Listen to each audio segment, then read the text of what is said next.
उत्तराखंड की कैबिनेट मंत्री रेखा आर्या के पति गिरधारी लाल साहू का विवादित बयान सामने आया, जिसके बाद दिल्ली से लेकर बिहार तक सियासी घमासान मचा हुआ है। गिरधारी लाल साहू ने बिहार में लड़कियों को लेकर आपत्तिजनक बयान दिया था। बेटा शादी बुढ़ापे में करोगे, हम लोग 3-4 बच्चे हो जाते हैं। लड़की हम तुम्हें करवा दें, बिहार से ले आएंगे, बिहार में 20-25 हजार रुपए मिल जाती है। हाँ, चलिए तुम मेरे साथ, हम तुम्हारी शादी कराएं। उत्तराखंड की मंत्री रेखा आर्य के पति गिरधारी लाल साहू का ये वही बयान है जिसको लेकर विरोधी ही नहीं, बीजेपी के सहयोगी दलों के नेता भी हमलावर हैं। नहीं, ये गलत है। कीमत के कौन सवाल है? ये अगर कहे हैं हमको पता नहीं, आप लोग बोल रहे हैं कीमत अगर लगाने की बात बोलते हैं, ये बहुत निंदनीय बात है। कीमत बच्ची की शादी में कहीं कोई कीमत से होती है। शादी भी आपस में पारस्परिक सौहार्द से होता है और खुशी से कुछ लेन देन होता है, परंपरा बनी हुई है।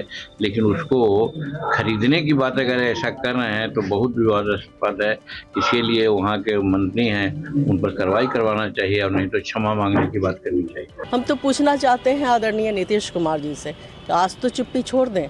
महिलाओं ने भरपूर वोट देकर के अपना समर्थन, अपना स्नेह, अपना विश्वास जताया और चौथी बार आपके सर पे सेहरा सजाया। यही दिन देखने के लिए कि आज महिलाओं की, बिहार की महिलाओं की खरीद बिक्री की बात हो रही है। कितना शर्मनाक बयान है और मुझे बहुत ही खेद है कि अभी तक ना उत्तराखंड में उनका इस्तीफा लिया गया और ना ही बिहार के मुख्यमंत्री इस पर कुछ बोल भी कैसे पाएंगे। वो खुद ही हमने देखा किस तरह की अभद्रता करते हैं महिलाओं के साथ, और बीजेपी के अन्य नेताओं का भी हमने कितने शर्मनाक बयान सुने। और इस बीच बिहार बीजेपी ने सोशल मीडिया पर एक पोस्ट किया है जिसमें तेजस्वी यादव पर तंज कसा गया है। ये पोस्ट क्या है, आइए आपको दिखाते हैं। बिहार के नेता विपक्ष तेजस्वी यादव का ये पोस्टर बीजेपी ने पोस्ट किया है और लिखा, बीता साल जारी है तलाश, नाम तेजस्वी यादव, उम्र 36 साल, पहचान चारा घोटाला के आरोपी लालू के छोटे पुत्र। साथ ही जगजीत सिंह की मशहूर गजल की एक लाइन भी है, चिट्ठी न कोई संदेश, जाने वो कौन सा देश जहां तुम चले गए। तेजस्वी जी को खोजने वाले भारतीय जनता पार्टी के नेता आम आवाम के दिलों में खोजे, गरीबों के दिलों में खोजे, गरीबों की झोपड़ियों में खोजे, जहां बुलडोजर चल रहा है। उधर महाराष्ट्र में नगर निगम चुनाव में मतदान से पहले ही सत्तारूढ़ महायुति गठबंधन ने बड़ा लाभ हासिल कर लिया है और नामांकन वापसी की अंतिम तिथि के बाद महायुति ने कुल 68 सीटों पर बिना वोटिंग के जीत दर्ज की है।